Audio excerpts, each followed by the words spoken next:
हे दोस्तों नमस्कार, आप सभी का स्वागत है। अगर आप चैनल पे अभी तक नए हैं तो चैनल को सब्सक्राइब करना ना भूलें। तो आज जो है टॉपिक वह है भारतीय राज्य व्यवस्था से, ठीक है, भारत का संवैधानिक इतिहास। तो हम जान लेते हैं संवैधानिक इतिहास के बारे में। उसी का पहला प्रश्न है, ठीक है, B.R. अम्बेडकर और महात्मा गांधी के मध्य सन 1932 में हस्ताक्षरित पूना समझौते में प्रावधान था। ऑप्शन आपके सामने 4 हैं, ठीक है, हम इनका सही जवाब देने वाले हैं। तो इसका सही जवाब है डी ऑप्शन, हरिजनों के लिए आरक्षण सहित संयुक्त निर्वाचन क्षेत्र का, ठीक है। B.R. अम्बेडकर यानी कि भीमराव अम्बेडकर महात्मा गांधी के बीच सन 1932 में पूना पैक्ट, ठीक है, जिसे पूना समझौता कहा जाता है, वह क्या था? हरिजनों के लिए आरक्षण सहित संयुक्त निर्वाचन क्षेत्र का।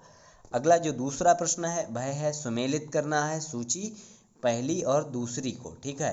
सूरत विभाजन आप सभी को पता है कब हुआ है? 1907 में। सांप्रदायिक अधिनिर्णय, सर्वदलीय सम्मेलन, पूर्ण स्वराज का संकल्प।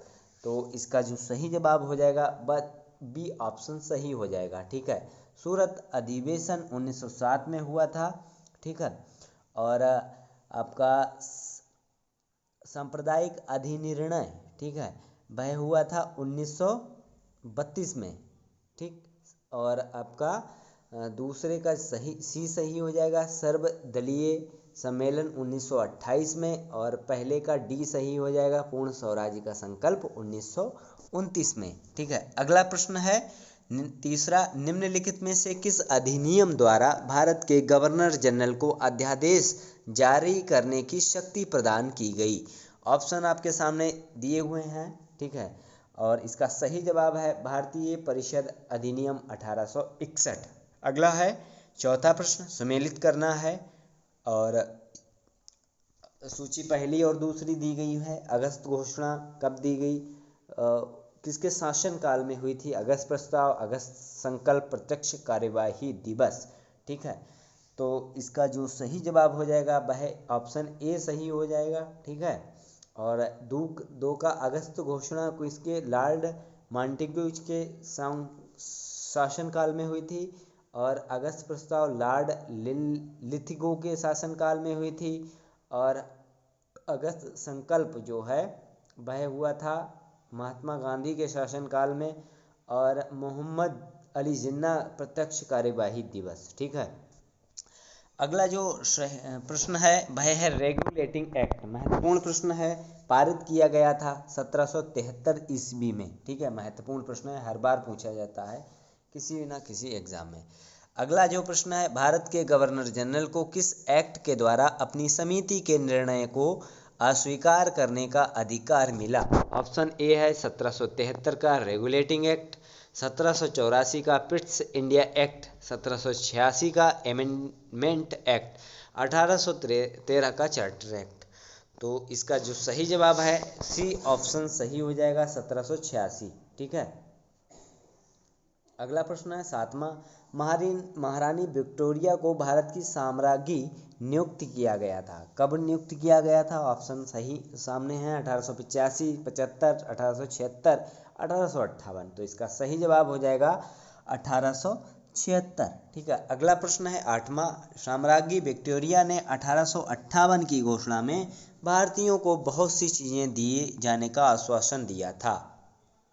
ऑप्शन है रियासतों को हड़पने की नीति समाप्त कर दी जाएगी, ठीक है, देशी रजवाड़ों की यथास्थिति बनाए रखी जाएगी, भारतीय व यूरोपियन सभी प्रजा को समान व्यवहार मिलेगा, भारतीयों के सामाजिक व धार्मिक विश्वासों में कोई हस्तक्षेप नहीं होगा। तो इसका सही जवाब हो जाएगा बी ऑप्शन, ठीक है, देशी रजवाड़ों की यथास्थिति बनाए रखी जाएगी।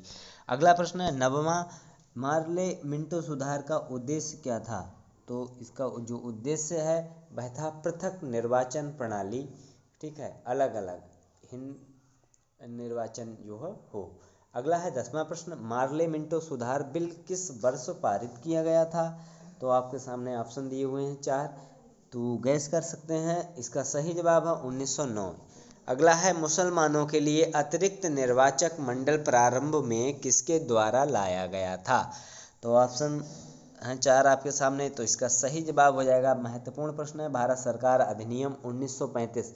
इसी अधिनियम के अंतर्गत 1 अप्रैल 1935 को भारतीय रिजर्व बैंक की स्थापना हुई थी। ठीक है, और मुसलमानों के लिए अतिरिक्त निर्वाचक मंडल प्रारंभ इसके द्वारा किया गया था। अगला है 1909 के इंडियन काउंसिल एक्ट में किस बात की व्यवस्था की गई थी? तो 12वें का जो सही जवाब हो जाएगा वह हो जाएगा बी ऑप्शन, सांप्रदायिक प्रतिनिधित्व। 1909 के इंडियन काउंसिल एक्ट में किस बात की व्यवस्था की गई थी? सांप्रदायिक प्रतिनिधित्व। ठीक है, अगला है मॉन्टेग्यू चेम्सफोर्ड सुधार के प्रावधानों का सार क्या था? ऑप्शन है आपके सामने चार, तो इसका जो सही जवाब हो जाएगा वह हो जाएगा 13वें का बी ऑप्शन, प्रांतों में दोहरा शासन। ठीक है, अगला है 1946 का कैबिनेट मिशन 3 मंत्रियों से गठित था, निम्नलिखित में से कौन इसका सदस्य नहीं था? तो इसके कौन कौन सदस्य थे वह जान लेते हैं। ठीक है, वह थे Lord Pethick Lawrence, AB Alexander, sir Stafford Cripps. ठीक है, लॉर्ड एमरी नहीं था। अगला है 15वां प्रश्न, कैबिनेट मिशन योजना के विषय में कौन सा सही नहीं है? तो इसका जो सही जवाब हो जाएगा वह हो जाएगा पाकिस्तान की स्वीकृति। ठीक है, ये सही नहीं है। प्रांतीय समूहीकरण सही है। संविधान निर्माण का अधिकार, भारतीय सदस्यों वाला अंतरिम मंत्रिमंडल। अगला प्रश्न है 16वां, भारत का संविधान लागू होने तक स्वतंत्रता के पश्चात इसका शासन किसके अंतर्गत चलाया गया था? तो इसका सही जवाब हो जाएगा 16वें का वह सी ऑप्शन सही हो जाएगा, 1935 के भारत सरकार अधिनियम के अनुसार। अगला है 17वां प्रश्न, भारतीयों को वर्ष 1945 में सार्वभौम सत्ता सौंपने की योजना निम्न में से किस नाम से जानी गई?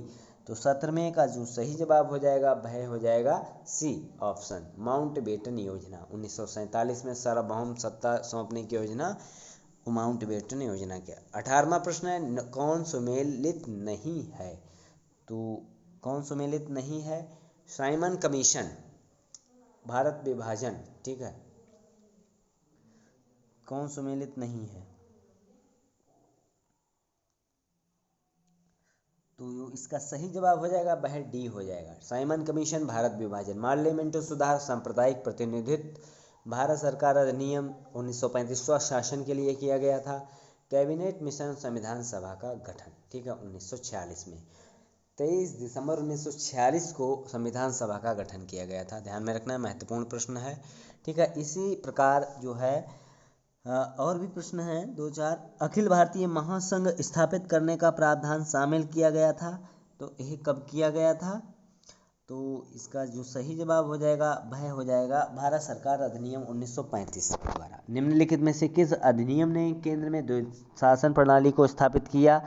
तो भारत सरकार शासन अधिनियम 1919, भारत शासन अधिनियम 1919। संघीय प्रणाली का पहला प्रयास जो है भारत सरकार अधिनियम 1935 द्वारा किया गया था।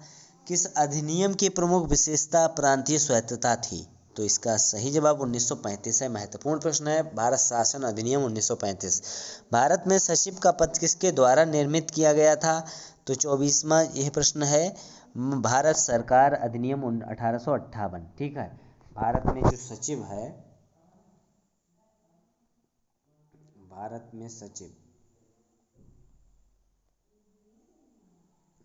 में जो सचिव है उसका जो है पद 1858 में हुआ था। ठीक है, सिलेक्ट। अगला जो प्रश्न है, किस भारत सरकार अधिनियम के तहत पहली बार विधायिका में कुछ निर्वाचित प्रतिनिधित्व की मंजूरी दी गई थी? तो भारत सरकार अधिनियम 1909 के द्वारा, भारत सरकार अधिनियम 1935 द्वारा स्थापित संघ में अवशिष्ट शक्तियां किसे दी गई थी? तो 26वां जो प्रश्न है वह हो जाएगा गवर्नर जनरल को। ये वीडियो कैसा लगा कमेंट सेक्शन में जरूर बताएं, साथ ही चैनल को सब्सक्राइब करना ना भूलें। धन्यवाद, जय हिंद।